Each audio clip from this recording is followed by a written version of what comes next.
السلام علیکم ورحمۃ اللہ وبرکاتہ۔ میں ہوں انجینئر محمد طیب، اپنے ڈیجیٹل چینل پر آپ کو خوش آمدید کہتے ہیں۔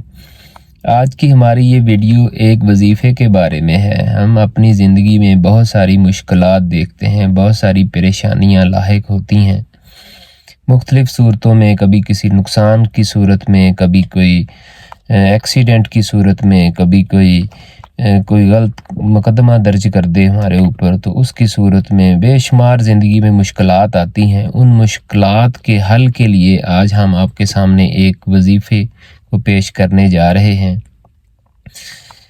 یہ وظیفہ مجھے ایک دوست نے بتایا تھا۔ میں اس کے ساتھ آپ کے سامنے ایک چھوٹا سا واقعہ بھی پیش کرنا چاہوں گا، جس کے بعد مجھے اس کے اوپر بہت زیادہ اتقاد ہوا۔ میں آج سے چند سال قبل 2008 میں سعودی عربیہ گیا۔ سعودی عربیہ میں ایک کمپنی میں تقریباً 3.5 سال کام کیا۔ جب میں اس کمپنی میں 3.5 سال کے بعد اس کمپنی کو میری شاید ضرورت محسوس نہیں ہوئی، تو انہوں نے مجھے وہاں سے فارغ کر دیا۔ جو ہی انہوں نے فارغ کیا تو میں نے اپنا سامان وغیرہ باندھ لیا، لیکن میں اس کمپنی میں ایک اچھی پوزیشن پہ تھا۔ ان کو شاید ڈر تھا کہ میں کسی اور کمپنی میں آؤں گا اور اس کے بعد شاید ان کے لیے کوئی پرابلم بنے گی۔ حالانکہ میں نے اس کمپنی میں بڑی محنت سے کام کیا تھا، لیکن جو لوگ سعودیہ میں رہتے ہیں وہ یہ جانتے ہوں گے کہ وہاں ایک حروب سسٹم ہے کہ جب کسی بندے کو واپسی دوبارہ کسی اور کمپنی میں آنے سے روکنا ہو تو اس کو حروب دے دیا جاتا ہے۔ تو میری اس کمپنی میں بھی مجھے حروب دے دیا، تو مجھے اس وقت کافی پریشانی ہوئی۔ تو ظاہر ہے میرا بھی فیوچر تھا، تو میں نے یہ سوچا بھی یہ کیا ہو گیا۔ تو اس پریشانی میں مجھے ایک دوست نے ایک وظیفہ بتایا، تو میں نے اس وظیفے کا ورد سٹارٹ کیا۔ تو میں 3.5 سال اس کے بعد سعودی عربیہ میں رہا۔ میرے تو وہ مسائل، حالانکہ میرا جو اپوننٹ تھا، جو میرا کفیل تھا دوسری سائڈ پہ، وہ گورنمنٹ کے ایک اہم عہدے پہ ایز اے کیپٹن اسی ادارے میں جو کہ حروب دیتا ہے اس میں ایز اے کیپٹن تھا، جو کہ بعد میں پروموٹ ہو کے شاید کرنل بھی بن گیا۔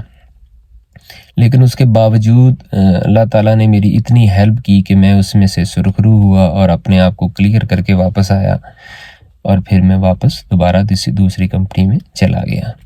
تو یہ اسی وظیفے کی بدولت یہ سب کچھ ہوا۔ جو لوگ مجھے جانتے ہیں سعودی عربیہ میں، وہ حالانکہ میں 3 سال بغیر کسی اقامے کے، بغیر کسی ڈاکومنٹ کے 3 سال تک پورے سعودیہ میں ٹریول کرتا رہا، مختلف سٹیز میں بھی جاتا رہا، عمرے کے لیے بھی جاتا رہا۔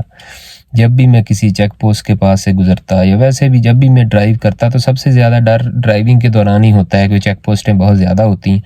تو اس چیکنگ کے دوران آپ کو، اگر آپ کے پاس اقامہ نہیں ہے تو انلیگل ہیں، اور انلیگل ہیں تو آپ ٹریول نہیں کر سکتے ہیں۔ اگر آپ کا کوئی کیس ہے تو آپ گھر میں بیٹھ کے اس کو لڑ تو سکتے ہیں، لیکن یہ نہیں ہو سکتا کہ ایک سٹی سے دوسرے سٹی یا کو آپ کام کریں۔ لیکن میں چونکہ کام بھی کرتا تھا، بغیر کام کے سروائیو تو نہیں کیا جا سکتا تھا۔ سوری۔ تو میں اسی وظیفے کی بدولت جب بھی میں ڈرائیو کرتا یا مجھے کسی کورٹ میں جانا ہوتا، میں اس وظیفے کو ورد سٹارٹ کر دیتا۔ ویسے بھی میں اتنی، یعنی کہ وہ مجھے یاد ہو گیا، بلکہ یاد تو خیر 1 منٹ میں آپ کو ہو جائے گا، کیونکہ اتنا بڑا نہیں ہے۔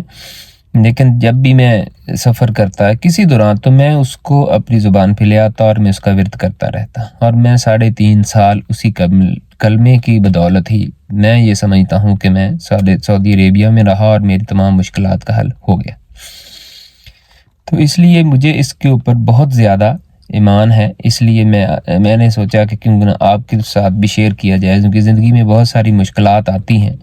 تو آپ کے ساتھ جب بھی کوئی پریشانی لاحق ہو، آپ کا کوئی کیس ہو، آپ کورٹ جا رہے ہوں، یا ویسے زندگی میں کوئی چوری ہو جائے، کوئی ایکسیڈنٹ ہو جائے، کوئی ایسی پریشانی لاحق ہو جائے جس کا آپ کو کوئی جو ہے نا ازالہ نظر نہ آئے، آپ سمجھ رہے ہوں کہ یار کیا کیا جائے، تو ظاہر انسان ویسے تو اپنی کوشش کرتا ہی ہے اس کو حل کرنے کی، لیکن اس کے ساتھ ساتھ اگر آپ اس کلمے کا ورد سٹارٹ کر دیں گے تو مجھے امید ہے کہ آپ لوگوں کی یہ مشکلات حل ہو جائیں گی۔